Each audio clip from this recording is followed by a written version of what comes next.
ನಮಸ್ಕಾರ ವೀಕ್ಷಕರೇ, Karnataka power TV ನ್ಯೂಸ್ಗೆ ತಮ್ಮೆಲ್ಲರಿಗೂ ಸ್ವಾಗತ. ವಾರ್ತೆಗಳ ವಿವರ.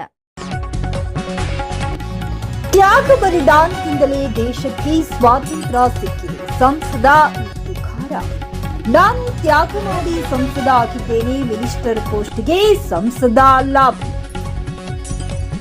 ನಾನು ತ್ಯಾಗ ಮಾಡಿದ್ದೇನೆ, ಪತ್ನಿಗೆ ಮಂತ್ರಿ ಸ್ಥಾನ ಕೊಡಬೇಕು. ವಿಜಯನಗರ ಜಿಲ್ಲೆಯಲ್ಲಿ ಮಾಧ್ಯಮದವರೊಂದಿಗೆ ಪ್ರತಿಕ್ರಿಯಿಸಿದ ಸಂಸದ ತುಕಾರಾಂ, ಸಚಿವ ಸಂಪುಟ ವಿಸ್ತರಣೆ ವಿಚಾರ ಶ್ರಮಕ್ಕೆ ತಕ್ಕ ಪ್ರತಿಫಲ ಸಿಗುತ್ತದೆ. ದೇಶಕ್ಕೆ ತ್ಯಾಗ ಬಲಿದಾನದಿಂದಲೇ ಸ್ವಾತಂತ್ರ್ಯ ಸಿಕ್ಕಿದೆ. ಶಾಸಕ ಇದ್ದೇ ನಿಲ್ಲಲೇಬೇಕು ಅಂತ ಹೇಳಿದರು. ತ್ಯಾಗ ಮಾಡಿ ನಿಂತಿದ್ದೇನೆ, ಹೀಗಾಗಿ ನನ್ನ ಮಡದಿಗೆ ಮಂತ್ರಿ ಸ್ಥಾನ ಕೊಡಬೇಕು ಅಂತ ಹೇಳಿದರು. ಜೊತೆಗೆ ಈಗಾಗಲೇ ಸಚಿವ ಸಂಪುಟದಲ್ಲಿ ಸ್ಥಾನಮಾನ ಕುರಿತು ಹೈಕಮಾಂಡ್ ಗಮನಕ್ಕೆ ತರಲಾಗಿದೆ. ಹೈಕಮಾಂಡ್ ಗಮನಕ್ಕೆ ತಂದು ನಾವು ಈಗಾಗಲೇ ಮನವಿ ಮಾಡಿದ್ದೇವೆ. ಅದೃಷ್ಟದ ಹಿಂದೆ ನಾವು ಹೋಗಬಾರದು, ಅದೃಷ್ಟವೇ ನಮ್ಮನ್ನ ಹುಡುಕಿಕೊಂಡು ಬರುತ್ತಿದೆ ಅಂತ ಸಂಸದ ತುಕಾರಾಂ ಹೇಳಿದರು. ಹೊಸಪೇಟೆಯಲ್ಲಿ ಮಾತನಾಡಿದ ಅವರು, ತಂಗಾಳಿ ತಣ್ಣಗೆ ಬೀಸುತ್ತಿದೆ, ತಂಪಾದ ವಾತಾವರಣವಿದೆ. ಸಂಸದ ಚುನಾವಣೆಗೆ ನಿಲ್ಲಬೇಕು ಅಂದ್ರು, ನಿಂತು ಗೆದ್ದಿದ್ದೇವೆ. ಉಪಚುನಾವಣೆಯಲ್ಲೂ ಸಹ ಮಾತು ಕೊಟ್ಟಂತೆ ಟಿಕೆಟ್ ಕೊಟ್ಟು ಸಂಡೂರು ಉಪಚುನಾವಣೆಯಲ್ಲಿ ಕಾಂಗ್ರೆಸ್ ಗೆದ್ದಿದೆ. ನಾವು ಕಾಂಗ್ರೆಸ್ ಹೈಕಮಾಂಡ್ ಏನು ಹೇಳುತ್ತೋ ಅದನ್ನ ಹೇಳುತ್ತೇವೆ. ಹೈಕಮಾಂಡ್ ತೀರ್ಮಾನಕ್ಕೆ ನಾವು ಬದ್ಧರಿದ್ದೇವೆ ಅಂತ ಸಂಸದರು ಹೇಳಿದರು. ಸಚಿವ ರಾಮಲಿಂಗಾರೆಡ್ಡಿ ಸಚಿವ ಸಂಪುಟದಲ್ಲಿ ಖಾತೆ ಹಂಚಿಕೆ ಅಸಮಾಧಾನ, ರಾಜೀನಾಮೆ ವಿಚಾರಕ್ಕೂ ಮಾತನಾಡಿದ ಅವರು, ಅವೆಲ್ಲ ಸಣ್ಣ ಪುಟ್ಟ ಇರುತ್ತದೆ, ಕಾಂಗ್ರೆಸ್ ಹೈಕಮಾಂಡ್ ಬಗೆಹರಿಸುತ್ತದೆ ಅಂತ ಸಂಸದರು ಹೇಳಿದರು. ವರದಿಗಾರರು ಮೊಹಮ್ಮದ್ ರಫಿ, ಬಳ್ಳಾರಿ ಜಿಲ್ಲೆ. ತ್ಯಾಗಕ್ಕೆ ಪ್ರತಿಫಲ ಸಿಗುತ್ತೆ ಅಂತ ಹೇಳ್ತಾ ಇದ್ರಿ. ತ್ಯಾಗಕ್ಕೆ ಪ್ರತಿಫಲ ಸಿಗುತ್ತೆ, ನಮಗೂ ಮಂತ್ರಿ ಸ್ಥಾನ ನೋಡಮ್ಮ. ಇವತ್ತು ತ್ಯಾಗ ಬಲಿದಾನದಲ್ಲಿ ನಮಗೆ ಸ್ವಾತಂತ್ರ್ಯ ಸಿಕ್ಕಿಲ್ಲ. ಇದೆಲ್ಲ ತ್ಯಾಗ ಬಲಿದಾನ ಹೋರಾಟದ ಮೂಲಕನೇ ನಮಗೆ ಸ್ವಾತಂತ್ರ್ಯ ಸಿಕ್ಕಿರ್ತಕ್ಕಂಥದ್ದು. ತ್ಯಾಗ ಕೂಡ ಯಾವತ್ತಿಗೂ ಕೂಡ ಅದು ಆ ಒಂದು ಮುಂದಿನ ಭವಿಷ್ಯಕ್ಕೆ ಅದು ಕೌಂಟ್ ಆದಂಗೆ ಎಲ್ಲಾದ್ರೂ ಕೂಡ.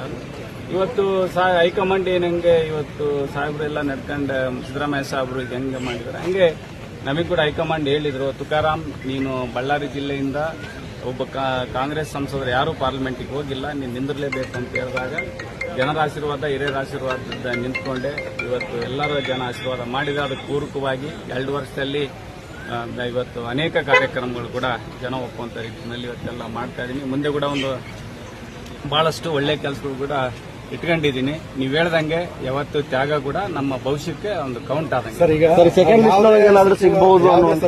ನಡೀತಾ ಇದೆ. ನಾವು ಹೈಕಮಾಂಡ್ ಬಿಟ್ಟಿದ್ದೀವಿ, ಈಗ ಅದೆಲ್ಲ ಗಮನದಲ್ಲಿದೆ ಹೈಕಮಾಂಡ್ ಅಲ್ಲಿ.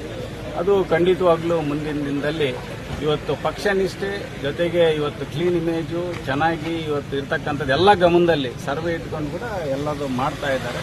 ಮುಂದೆ ಏನ್ ಜವಾಬ್ದಾರಿ ಕೊಟ್ಟರು ಅದನ್ನ ನಾವು ಇಲ್ಲಿ ಶಾಸಕರಾಗುತ್ತೆ ಅನ್ನಪೂರ್ಣ ಅವರು, ಸಂಸದನಂತ ನಾವು ಕೂಡ ಪಕ್ಷದ ಪರವಾಗಿ ಆಡಳಿತದ ಪರವಾಗಿ ಮಾಡ್ತಕ್ಕಂಥ ಕೆಲಸ ನಾವು ಪ್ರಾಮಾಣಿಕವಾಗಿ ಮಾಡ್ತೀವಿ. ಸಚಿವ ಸ್ಥಾನಕ್ಕಾಗಿ ಏನಾದ್ರು ಮನವಿ ಮಾಡಿದ್ರೆ ಹೈಕಮಾಂಡ್? ನನ್ನ ಜೀವನದಲ್ಲಿ ಯಾವುದು ಕೂಡ ಅದೃಷ್ಟದಿಂದ ನಾನು ಹೋಗಿಲ್ಲ ಬ್ರದರ್. ನಾನು ಯಾವತ್ತಿಗೂ ಕೂಡ ಅದೇ ಹುಡ್ಕೊಂಡ್ ಬಂದಿದ್ದೆ ಎಲ್ಲ ಕಂಪ್ಲೀಟ್ ಆಗಿ. ಯಾವತ್ತು ನಾನು MLA ಫಸ್ಟ್ ನಾನು 2000ರಲ್ಲಿ ಜಿಲ್ಲಾ ಪಂಚಾಯತಿ ನಿಂತ್ಕೊಂಡಿದ್ದೆ. ನಾನು ಅವತ್ತು ನಾನು ಜಿಲ್ಲಾ ಪಂಚಾಯತಿ ಬಿಫಾರ್ಮ್ ಕೊಡ್ರೆ ಅಂತ ಕೇಳಿಲ್ಲ. ಸರ್ವೆ ರಿಪೋರ್ಟ್ ನೀನು ಚೆನ್ನಾಗಿದೆಯಪ್ಪ, ನೀನೇ ನಿಂದಿರಬೇಕು ಅಂತೇಳಿ 10 ಗಂಟೆಗೆ ನಾನು ಡ್ಯೂಟಿಗೆ ಬಂದಿದ್ದೆ ಮರಯ್ಯ. ಯೂನಿಫಾರ್ಮ್ ಹಾಕೊಂಡು ಡ್ಯೂಟಿಗೆ ಬಂದಿದ್ದೆ. ಅವತ್ತು 2 ಗಂಟೆಗೆಲ್ಲ ನನಗೆ ವೈಟ್ ಶರ್ಟ್ ಕೊಟ್ಟು ನಾಮಿನೇಷನ್ ಮಾಡಿಸ್ಬಿಟ್ರು. ಹಂಗೆ ರಾಜಕೀಯ ಅನ್ನೋದು ಅದೃಷ್ಟ ಹುಡ್ಕೊಂಡು ಬಂತು. MLA ಕೂಡ ನಾನು ಯಾವತ್ತಿಗೂ ಕೇಳಿಲ್ಲ ನಾನು MLA ಆಗ್ತೀನಿ ಅಂತೇಳಿ. ಇಲ್ಲ, ಡಿಲಿಮಿಟೇಷನ್ ಆದ್ಮೇಲೆ ರಿಸರ್ವೇಶನ್ ST ಆಯ್ತು. ಸಂಡೂರ್ದು ಅವಾಗ ಇಲ್ಲ, ಸರ್ವೆ ಎಲ್ಲ ನಿನ್ನ ಪರವಾಗಿದೆ, ಚೆನ್ನಾಗಿದೆ, ನೀನ್ ನಿಂತ್ರೆ ಸಂಡೂರು ಮೊದಲಿಂದ MI ಗೋರ್ಪಡೆ ಅವರಿಂದ ಲಾಡ್ ಕುಟುಂಬದಿಂದ ಇಲ್ಲೇ ಮಠ, KS ವೀರಭದ್ರಪ್ಪನವರು, ಭೂಪತಿ ಅವರು ಅಲ್ಲೇ ಮಠ, ಸಂತೋಷ್ ಲಾಡ್ ಸಾಹೇಬ್ರು ಅಲ್ಲೇ ಮಠ ಕೂಡ ಒಂದು ಸಂಸ್ಕಾರ ಇದೆ. ಒಂದು ಚೆನ್ನಾಗಿ ಇಂಡಸ್ಟ್ರಿಯಲಿಸ್ಟ್ಗಳು, ಮೈನಿಂಗ್ಗಳು ಎಲ್ಲ ಇರೋದ್ರಿಂದ ಒಬ್ಬ ವಿದ್ಯಾವಂತ ಅಲ್ಲಿ ಯಾರ್ಯಾರು MLAಗಳಾಗಿದ್ರು ಎಲ್ಲರೂ ಗ್ರಾಜುಯೇಟ್ಸ್ ಆಗಿದ್ದಾರೆ. ಸಿದ್ದರಾಮಯ್ಯನವರು ಬ್ರದರ್ ಈಗ ಅದೃಷ್ಟದಿಂದ ಯಾವತ್ತೂ ಹೋಗಿಲ್ಲ ನಾನು. ಅದೃಷ್ಟ ನಮಗೆ ಉಟ್ಕೊಂಡು ಬಂದಿದೆ, ಅದ್ರ ಮೇಲೆ ವಿಶ್ವಾಸ ಇದೆ. ಯಾವತ್ತಿಗೂ ಕೂಡ ನಾವು ಅದೃಷ್ಟದಿಂದ ಹೋಗಬಾರ್ದು, ಅದೃಷ್ಟ ನಮ್ಮನ್ನು ಹುಡ್ಕೊಂಬರು ಪ್ರೀತಿ ಜಾಸ್ತಿ ಇರ್ತದೆ. ಸಿದ್ದರಾಮಯ್ಯನವರು ಮತ್ತು ಹೈಕಮಾಂಡ್ ಅವರು ನೀವು MP ಎಲೆಕ್ಷನ್ ನಿಂದಿರಬೇಕಾದ್ರೆ ಒಂದು ಒಪ್ಪಂದ ಆಗಿತ್ತು. ಖಂಡಿತ ಅವತ್ತು ಹೇಳಿದ್ರು, ನಿನ್ನ ಭವಿಷ್ಯ ನನಗೆ ಬಿಟ್ಬಿಡು ಅಂತ ಹೇಳಿದ್ರು. ನೀನ್ ನಿಂದಿರ್ಬೇಕಷ್ಟೇ, ನೀನು ಯಾವುದೇ ಕಾರಣಕ್ಕೆ ಇಲ್ಲ ಅನ್ನಂಗಿಲ್ಲ, ನೀನ್ ನಿಂದಿರ್ಬೇಕು. ಮುಂದಿನ ನಿನ್ನ ರಾಜಕೀಯ ಭವಿಷ್ಯವನ್ನು ನಾವು ನೋಡ್ಕೊಂತೀವಿ ಅಂತೇಳಿ ACC ಅವರು ಹೇಳಿದ್ದಾರೆ. ಜೊತೆಗೆ ಮಾನ್ಯ ಸಿದ್ದರಾಮಯ್ಯ ಸಾಹೇಬರು ಕೂಡ ಹೇಳಿದ್ದಾರೆ. ಜೊತೆಗೆ ನಮ್ಮ ಮುಖ್ಯಮಂತ್ರಿಗಳಾಗಿರ್ತಕ್ಕಂಥ DK ಶಿವಕುಮಾರ್ ಸಾಹೇಬರು ಕೂಡ ಹೇಳಿದ್ದಾರೆ, ನಿನ್ನ ರಾಜಕೀಯ ಭವಿಷ್ಯ ನಮಗೆ ಬಿಡು, ನಾವೆಲ್ಲ ತಗೊಂತೀವಿ, ನೀನ್ ನಿಂದಿರಲೇಬೇಕು, ಯಾವುದೇ ಕಾರಣಕ್ಕೂ ಇಲ್ಲ ಅನ್ನಂಗಿಲ್ಲ, ನೀನ್ ನಾಮಿನೇಷನ್ ಮಾಡಬೇಕು ಅಂತ ಹೇಳಿದಾಗ ನಾನು ಆಯ್ತು ಸರ್ ನೀವು ಹೆಂಗಿದ್ದಾರೆ ಹೇಳ್ತೀರಿ, ನೀವು ನಮ್ಮ ತಂದೆ ತಾಯಿ ಇದ್ದಂಗೆ ಮಾಡ್ತೀನಿ ಅಂತೇಳಿ ನಾಮಿನೇಷನ್ ಮಾಡಿದ್ವಿ. ಜೊತೆಗೆ ಉಪಚುನಾವಣೆಗೆ ಕೂಡ ನಾವೇ ಸಿದ್ದರಾಮಯ್ಯ ಸಾಹೇಬ್ ಹೇಳಿದ್ರು, ನಾನೇ ಕುಂತು ನಿಮ್ಮ ಮನೆಗೆ ಯಾರಿಗೆ ಟಿಕೆಟ್ ಕೊಡ್ತಾರೆ ಗೆಲ್ಸ್ಕೊಂಡ್ ಬರ್ತೀನಿ. ಅದೇ ತರ ಬಂದು ಗೆಲ್ಸಿ ಇವತ್ತು ಉಪಚುನಾವಣೆಯಲ್ಲಿ ಕೂಡ ಕಾಂಗ್ರೆಸ್ ಪರಕ್ಕೆ ಆಶೀರ್ವಾದ ಮಾಡಿದ್ದಾರೆ. ಮುಂದೆ ನಮ್ಮ ರಾಜಕೀಯ ಭವಿಷ್ಯ ಕೂಡ ಅವ್ರ ಪಾದಕ್ಕೆ ಇಟ್ಟಿದ್ದಾರೆ. ಈಗ ಸರ್, ಯಾವುದೇ ಸರ್ಕಾರ ಬರಲಿ ಬಳ್ಳಾರಿ ಅವಿಭಜಿತ ಬಳ್ಳಾರಿ ಜಿಲ್ಲೆಗೆ ಮೊದಲನೇದಾಗಿ ಸಚಿವ ಸ್ಥಾನ ಇರ್ತಿತ್ತು. ಈಗ ಜಾಂಡ ಆರ್ಸಕ್ಕೊಬ್ಬರನ್ನ ಉಸ್ತುವಾರಿಗೊಬ್ಬರನ್ನ ಪೋಸ್ಟಿಂಗ್ ಮಾಡಲಾಗ್ತಿದೆ ಅಂತಕ್ಕಂಥ ಆರೋಪ. ಇದೆಲ್ಲ ಹೈಕಮಾಂಡ್ ಗಮನಕ್ಕೆಲ್ಲ ನಾವು ಎಲ್ಲ ತಂದಿದ್ದೀವಿ. ಯಾಕಂದ್ರೆ ಇವತ್ತು ನಮ್ಮ ಉತ್ತರ ಕರ್ನಾಟಕಕ್ಕೆ ಬಳ್ಳಾರಿ ಅನ್ನೋದು ಹೆಬ್ಬಾಗಿಲಿದ್ದಂಗೆ ಯಾವಾಗಲೂ ಕೂಡ. ಯಾಕಂದ್ರೆ ಇವತ್ತು ನಾವು ಆರ್ಥಿಕವಾಗಿ ಒಂದು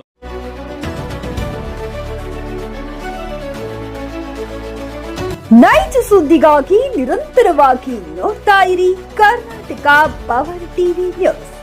ನೀವು ಇನ್ನ ನಮ್ಮ ಚಾನೆಲ್ ಸಬ್ಸ್ಕ್ರೈಬ್ ಮಾಡಿಲ್ಲ ಅಂದ್ರೆ ಕೂಡಲೇ ಸಬ್ಸ್ಕ್ರೈಬ್ ಮಾಡಿ, ಲೈಕ್ ಮಾಡಿ, ಕಮೆಂಟ್ ಮಾಡಿ ಮತ್ತು ಶೇರ್ ಮಾಡಿ.